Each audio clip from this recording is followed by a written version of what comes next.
You also had the Canadian Cleric, whom you described as a non-entity, leading a large march of protesters and calling for the dissolution of the parliament because of what he alleged, and many people believe, the tremendous corruption there.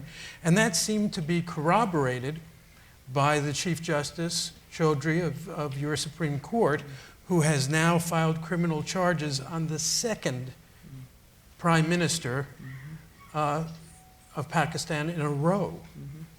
So could you tell us what all this means, and and whether is there a chance, you have elections coming up in a few months, is there a chance that the calls for an interim parliament will be heeded?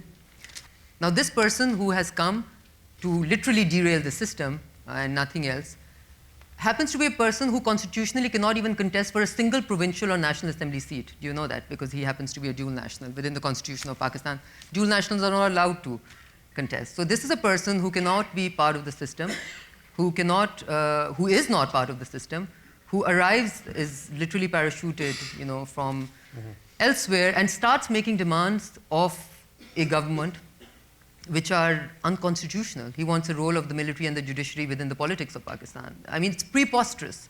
It's unconstitutional. He could be arrested for that, to be quite honest.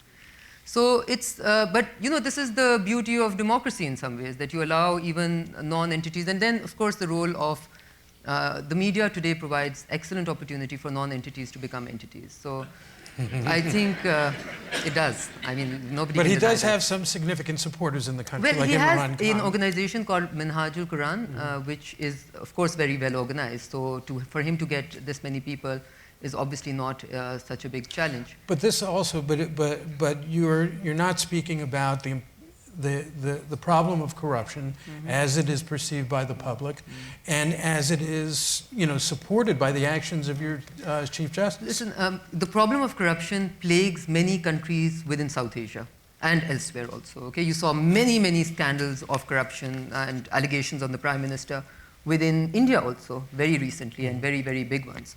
Now, you have a system that works, and a mature democracy would have better ways of handling it. I talked about over there every institution sometimes overstepping the constitutional space. So I think, you see cases of that in Pakistan in the last 4 years. Do you think Justice Chaudhry is? I wouldn't want to comment on it, because I think it's important that I do not comment on it. But the fact of the matter is that it is important that this government's commitment to a free and independent judiciary at the cost of losing a prime minister before. Because within a parliamentary democracy, you know that the only way to depose a prime minister is through the voting within parliament. Till the time that a prime minister has a majority within parliament, there should be no other entity which is able to do so. So can you guarantee to this lovely audience that the elections will proceed as planned? Well, I can guarantee to the lovely audience that this cleric means no good, okay? And I can also guarantee that, you see, somebody was arguing with me and saying, the type of things that you were saying, that it is many governance issues. I do not deny them. There are governance issues. And we have always said that this is a transition towards democracy, and as systems develop, governance issues will cease to exist. However, please notice, now if this person had arrived 2.5 years from today and said this government has done very badly, and in the next 2 years it is going to destroy Pakistan, so let's remove it now, we would have maybe understood a moral justification.